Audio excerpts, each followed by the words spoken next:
آپ کے یہاں کا ایک پیر ہے، پیرزادہ کے نام سے مشہور ہے. بدقسمتی سے اس وقت 26 سیٹوں پہ چناؤ بھی لڑ رہا ہے، قسمت کو آزما بھی رہا ہے. اس کا کلیجہ دیکھیے اور دل گردہ دیکھیے کتنا بڑا ہے کہ اس نے اپنے ایک اسٹیج پر کتنا خراب فتویٰ دیا ہے. اس نے کہا کہ اپنے پیر کی اجازت کے بغیر تو آپ نفل نماز بھی نہیں پڑھ سکتے ہو، تو ووٹ کیسے دو گے کسی اور؟ ذاتی مفاد کے لیے شریعت کے کسی مسئلے کو غلط بتا دینا یہ تمہیں مبارک ہو، کیونکہ تمہاری نظر میں شریعت کی کوئی عزت ہی نہیں اور رسول اللہ کا کوئی مقام ہی نہیں. تم تو اسٹیج پر بیٹھو اور جو منہ سے نکال دو بس وہی ہے تمہارے.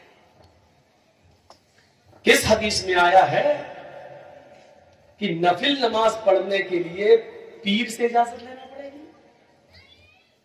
اللہ کے نبی صلی اللہ علیہ وسلم جب اجازت دے چکے کہ نفل اللہ سے قریب کرتی ہے انسان کو، جس کا دل چاہے پڑھے اور جس کا دل چاہے نہ پڑھے، پڑھو گے تو ثواب، نہ پڑھو گے تو تمہیں کوئی گناہ نہیں. جب شریعت نے قانون بنا دیا ہے تو اب تم اجازت لو گے.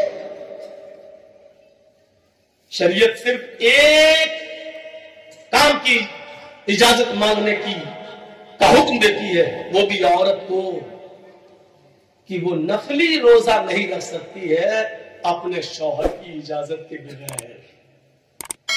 اور اس کی وجہ سے کتنی ہے کہ شوہر بزنس کرتا ہے، کاروبار کرتا ہے، تھکا ہوا ہے، گھر پہ آیا دن میں اور دیکھ رہا ہے میری بیوی بنی سوری بیٹھی ہے، اس کا دل آ گیا. اب وہ چاہتا ہے کہ میں اپنی بیوی سے کچھ اس کے جسم سے لذت حاصل کروں، بلاؤں، بیوی ہے میری، کچھ لطف اندوز ہو جاؤں، بیوی ہے میری، کچھ میں انجوائے کروں، اپنی بیوی کو اپنے گلے لگاؤں، فائدہ حاصل کروں.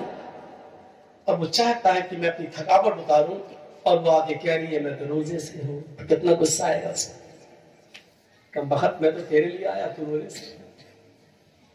اس لیے کہا کہ اللہ کے رسول نے کتنا بڑا یہاں مردوں کا خیال رکھا ہے اور عورتوں کو حکم دیا ہے کہ تم نفلی روزہ نہیں رکھو جب تک کہ تمہارا شوہر تمہیں اجازت نہ دے. اگر دے تو رکھ لو، اس لیے کہ ہو سکتا ہے کہ اس کو دن میں تمہاری ضرورت پڑ جائے. سنا ہے واقعہ موطا امام مالک میں آیا کہ اللہ کے نبی صلی اللہ علیہ وسلم کے پاس ایک صحابی آئے، ایک عورت آئی صحابیہ اور شکایت کرنے لگی، اللہ کے نبی میرا شوہر جب بھی گھر میں گھستا آتا ٹھونک لگتا، خوب مارتا ہے، میں روزہ رکھتی ہوں تو تب بھی مارتا ہے اور میں نماز پڑھتی ہوں تب بھی مارتا ہے. اللہ کے نبی صلی اللہ علیہ وسلم نے کہا یہ تو بڑا غلط کام ہے، لیکن جب تک میں ان کی سن نہیں لوں گا میں فیصلہ کیسے کروں؟ ان کو بلاؤ. شوہر کو بلایا گیا، کہا اللہ کے نبی صلی اللہ علیہ وسلم نے تمہاری بیوی شکایت لے کے آئی ہے کہ تم اس کو بہت مارتے ہو اور ٹھوکتے ہو، کیا بات ہے؟ عورت نے کہا اللہ کے رسول ضارب بھی نہیں ضراب ہے، مارتا ہی نہیں، بہت مارتا ہے، جس کو ہم اپنی زبان میں کہتے ہیں کہ ٹھکائی کرتا ہے. تو اللہ کے نبی نے کہا اللہ کے رسول، صحابی نے کہا اللہ کے رسول میری بیوی بالکل جھوٹ نہیں بول رہی ہے، سچ بول رہی ہے. کہا کیوں؟ کہا اللہ کے نبی آپ ہی بتائیے، میں دن میں محنت مزدوری کر کے آتا ہوں، گھر میں گھستا ہوں، سوچتا ہوں کہ اپنی بیوی سے کچھ حاصل کروں، ملوں، تو پتا چلتا ہے کہ وہ روزے سے ہے. کہ میں تو روزے سے ہوں. ٹھیک ہے روزے سے تو روزہ پورا کر لیں. افطار کرنے کے بعد، محنت مزدوری کرنے کے بعد، جب میں عشاء کی نماز پڑھنے کے بعد گھر آتا ہوں تو اپنے ہاتھ سے مجھے کھانا نکالنا پڑتا ہے، دیکھتا ہوں یہ مصلی بچھا کے سجدے میں سجدے ٹھوکے چلی جا رہی، پوری رات نماز پڑھ رہے. اللہ کے نبی رات میں یہ نماز میں پوری رات گزار دیتی ہے، دن میں پورے روزے میں رات گزار دیتی ہے. تو اب آپ بتائیے میں اس کو ماروں نہیں تو کیا چوموں، کیا کروں اس کو؟ اللہ کے رسول کا پھر پورا غصہ اس عورت کے اوپر آ گیا. تم اپنے شوہر کی شکایت کر رہی ہو، ساری غلطی تمہاری ہے. تم اپنے جسم سے اپنے شوہر کو روکتے ہو. پھر آپ نے بتایا کہ روزہ رکھنے کے لیے اجازت لینا پڑے گی اپنے شوہر سے. ہاں یہاں یہ مسئلہ ہے کہ اگر وہ رات میں نفلی نماز پڑھ رہی ہے اور شوہر اس کو بلا رہا ہے تو اس کو نفلی نماز چھوڑ کے شوہر کے پاس جانا پڑے گا. شوہر کی خدمت کرنا بھی عبادت میں شامل ہے. اگر ایک طرف تمہاری وہ عبادت جا رہی ہے نماز نفلی نماز کی شکل میں تو دوسری عبادت تم کر رہی ہو. اس پیر سے کوئی پوچھے کہ نفلی نماز کی اجازت تم سے کیوں لے گا کوئی آدمی؟ اگر نفلی عبادت کی اجازت تم سے لینے لگا تب تو اس کا مطلب ہر کام تم سے اجازت لے کے کیا جائے گا. پھر تو ہر مسلمان عورت تم سے پوچھے گی آج ہم اپنے شوہر سے ملاقات کریں کہ نہ کریں. آپ اجازت دیں گے تو وہ ملے گی, نہیں دیں گے تو نہیں ملے گی. عجیب حالت ہے. کیسا الٹا سیدھا مسئلہ بتایا جا رہا ہے. خیر تمہاری پارٹی ہے, تم اس کے ہیرو ہو, کہہ سکتے ہو جو کہو.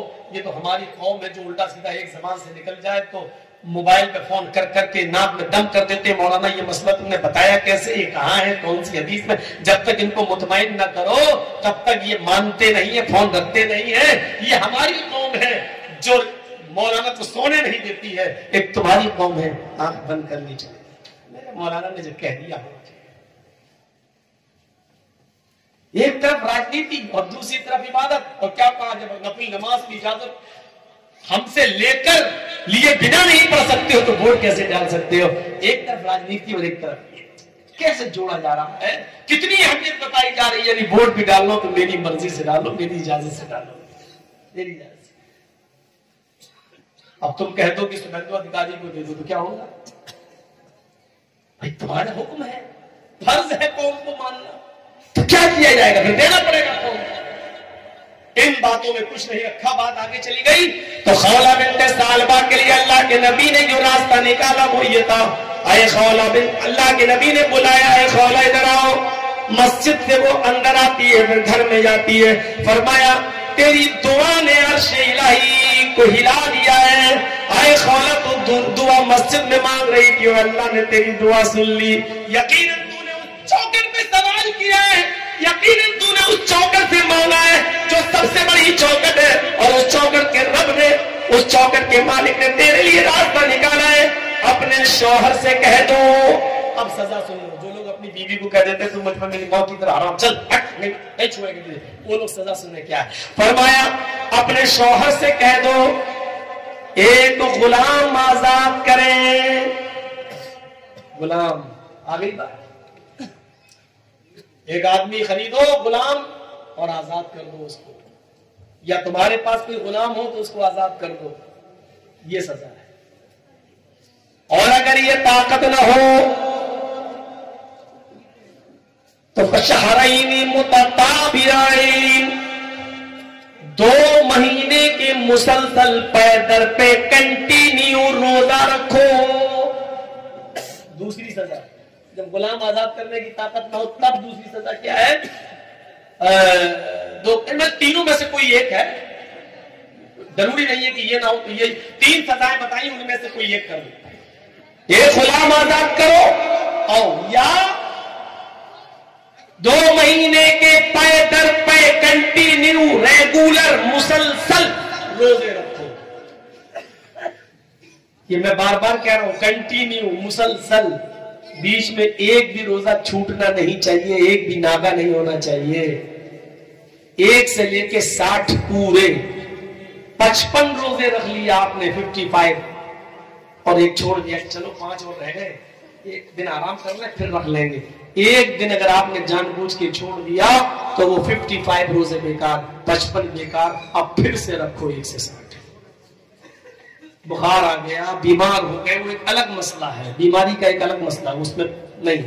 اگر بیمار ہو گئے تو الگ, یا سفر میں جا رہے ہیں تو روزہ نہیں, بعد میں کرو. لیکن بنا کسی عذر کے, بنا کسی پرابلم کے سستانے کے لیے 55 رکھ لیے, میں سستا لوں, ایک چھوڑ دیتا ہوں, 5 بعد میں رکھ لوں گا, تو آپ کی پھر 55 بیکار. 60 روزے رکھو مسلسل, اور یہ بھی نہ کر سکو تو 60 مسکینوں کو کھانا کھلاؤ. 60 مسکین، غریب، فقیر، بھوکے لوگوں کو کھانا کھلاؤ. اب ایک مسکین روز کھلا سکتے ہو؟ 60 دن کھلانا پڑے گا، یا 60 کو ایک دن بلا کے کھلا دو، ہو گیا.